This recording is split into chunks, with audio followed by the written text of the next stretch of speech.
এর আগে আমরা পার্ট 1, পার্ট 2, পার্ট 3 তিনটি ভিডিও আপলোড করেছিলাম এসএকিউতে। এটি তার চতুর্থ ভিডিও। এখানে প্রশ্নতে লেখা আছে, দেখো নিচের বুলিয়ান এক্সপ্রেশনটি কোন ভেরিয়েবলের উপর নির্ভর করে না?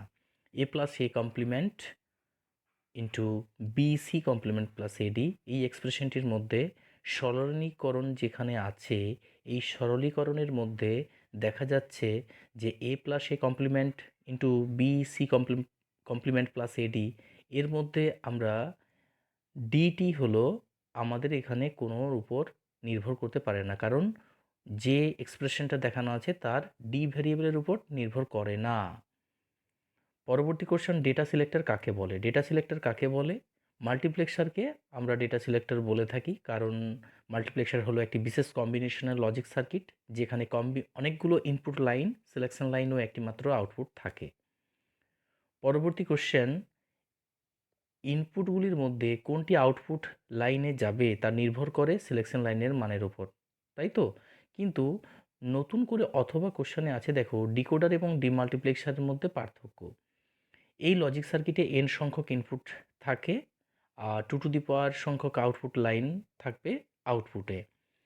ডিমাল্টিপ্লেক্সারে হচ্ছে একটি মাত্র ইনপুট থাকবে এবং একাধিক আউটপুট থাকবে। ডিকোডারে ডাটা ডিস্ট্রিবিউটিং করার ক্ষমতা নেই, কিন্তু ডিমাল্টিপ্লেক্সারে ডিস্ট্রিবিউটিং করার ক্ষমতা আছে। 3 নম্বর প্রশ্ন, একটি 4 বিট অ্যাডার সার্কিটে আউটপুট সর্বাধিক কতগুলি হতে পারে? উত্তর হবে সর্বাধিক 4টি এক, মানে 111 হতে পারে। ডেসিমেল টু বাইনারি এনকোডারের সংখ্যা কত হতে পারে? ডেসিমেল টু বাইনারি এনকোডারের যে আউটপুট আছে সেই আউটপুটের লাইনের সংখ্যা হবে 4টি। স্টার টপোলজির সুবিধা কী হবে?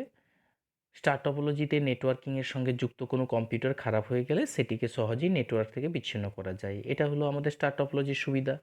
অথবা ইথারনেট বলতে কী বোঝো? ইথারনেটের আমাদের একটা অসুবিধা লিখতে হবে। ইথারনেটের অসুবিধা বলতে কী বোঝা যায়?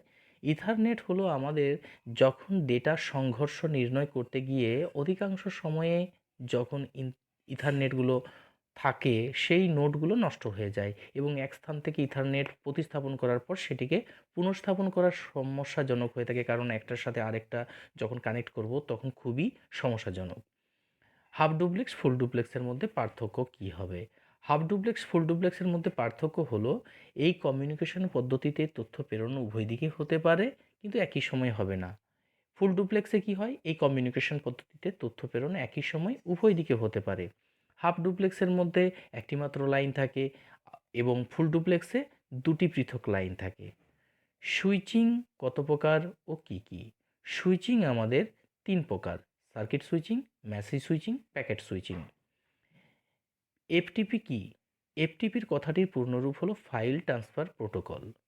ইন্টারনেটের আওতাধীন কোনো ফাইল বা ওয়েব সার্ভার থেকে বড় আকৃতির কোনো ফাইল বা ডেটাকে যখন ডাউনলোড করব আপলোডের জন্য, এই এফটিপিটা আমাদের ব্যবহার করা হয়। ইউআরএল এর সম্পূর্ণ নাম কি? Uniform resource locator. এটা হলো ইউআরএল এর সম্পূর্ণ নাম। ইউআরএল এর পূর্ণরূপ আমরা জানতে পারলাম, কিন্তু ইউআরএল এর আমাদের যে 4টি অংশ থাকে সেই 4টি অংশ হলো protocol, server, domain, top level domain. আইএসপির পূর্ণরূপ কি? Internet service provider. আমাদের 8 নম্বর কোশ্চেনে আসছে, এসটিএমএল ট্যাগ দিয়ে এসটিএমএল ডকুমেন্টের মাই ফটো ডট জেপিজি ইনসার্ট করবে কিভাবে, সেটা তোমাকে এডিটরে কাজ করতে হবে। ফার্স্টে এসটিএমএল শুরু করেছি, লাস্টে এসটিএমএল শেষ করেছি। হেড শুরু করেছি এবং এখানে হেড শেষ করেছি, তার মাঝে আমাদের টাইটেল মাই ফটো দিয়েছি। বডি শুরু করেছি, বডি শেষ করেছি, কিন্তু মাঝে আমাদের IMG SRC equal to my photo dot JPG height width দিতে পারি, আবার নাও দিতে পারি এখানে। তাহলেই আমাদের এই প্রশ্নের উত্তরটি কমপ্লিট হয়ে যাবে। এইচটিএমএল ডকুমেন্টের ভিএলআইন অ্যাট্রিবিউট দিয়ে কি করা হয়? ভিএলআইন অ্যাট্রিবিউট মানেই হলো আমাদের এখানে ভার্টিক্যাল অ্যালাইনমেন্টে পরিণত করা হয়। কি না, একটা টেবিলের সেলগুলোকে, একটা টেবিলের সেলের যে ডেটাটা থাকে সেই ডেটাটাকে ভার্টিক্যাল অ্যালাইনমেন্টে পরিণত করে। 10 নম্বর কোশ্চেনে বলেছে ব্যবহার করে এসটিএমএল এর মধ্যে 3টি ফুলের নাম আনঅর্ডার লিস্টে তৈরি করতে হবে। তাহলে এসটিএমএল করলাম, বডি করলাম এবং ইউএল অর্থাৎ আনঅর্ডার লিস্ট, এখানে আমরা এলআইএ লোটাস করেছি এবং এলআইএ রোজ করেছি, এলআইএ জাসমিন করেছি। এলআইটা শুরু করেছি আবার শেষও করেছি। আমরা এলআইটা অর্থাৎ লিস্টে শেষ করতেও পারি আবার নাও পারি। পরবর্তী কোশ্চেনের মধ্যে আসার আগে কিন্তু ওখানে একটু দেখতে হবে ইউএলটা শেষ হয়েছে এবং বডি এস্টিমাল শেষ হয়েছে। যে কোনো দুটি ডিসিএল স্টেটমেন্টের নাম বলো। ডিসিএল এর পুরো কথাটি হলো ডেটা কন্ট্রোল ল্যাঙ্গুয়েজ। দুটি উল্লেখযোগ্য ডিসিএল স্টেটমেন্টের নাম হলো গ্র্যান্ট, রিভোক, রোলব্যাক, কমিট। এইগুলো হলো আমাদের ডিসিএল এর পার্ট। পরবর্তী কোশ্চেনে আসবো আমি, তার আগে আমাদের ডেটা ডিকশনারি মধ্যে কি পড়ছে আমাকে জানতে হবে। ডেটা ডিকশনারি কাকে বলে? ডেটা ডিকশনারি হলো একটি ডিবিএমএস এর একটি বিশেষ ফাইল বা অভিধান, যেখানে সমস্ত ফাইলগুলির তালিকা, ফিল্ডের নাম, ধরন, রেকর্ড, এই সমস্তগুলোকে যে বইয়ের সূচিপত্রের মতো করে সঞ্চিত থাকে, যাতে প্রয়োজন অনুসারে ডেটাবেস থেকে আমরা সেটাকে খুঁজে পেতে পারি। অথবা ডেটাবেস ম্যানেজার কাকে বলে? ডেটাবেস ম্যানেজারের কোনো ব্যক্তি নয়, একটা প্রোগ্রাম, যার কাজ হলো ডেটাবেসে সঞ্চিত ডেটাকে সিস্টেমের বিভিন্ন অ্যাপ্লিকেশন প্রোগ্রামের সম্পর্কে একটি যোগসূত্র গঠন করে। এমএস এক্সেলে 120 সংখ্যাটিকে সায়েন্টিফিক ফরম্যাটে কিভাবে করব? সায়েন্টিফিক ফরম্যাট মানলো 120টাকে কি করব আমরা? ফার্স্টে 1.20 অর্থাৎ 20 দুটো ডান দিকে দুটো সংখ্যার আগে একটা দশমিক দিতে হবে, তার জন্য একটা ই লিখেছি, এবং +02 দুটোর পরে দশমিক আছে তাই 02 লিখেছি। পরবর্তী কোশ্চেন, নিচের ফর্মুলাটি এক্সেলে প্রকাশ করতে হবে।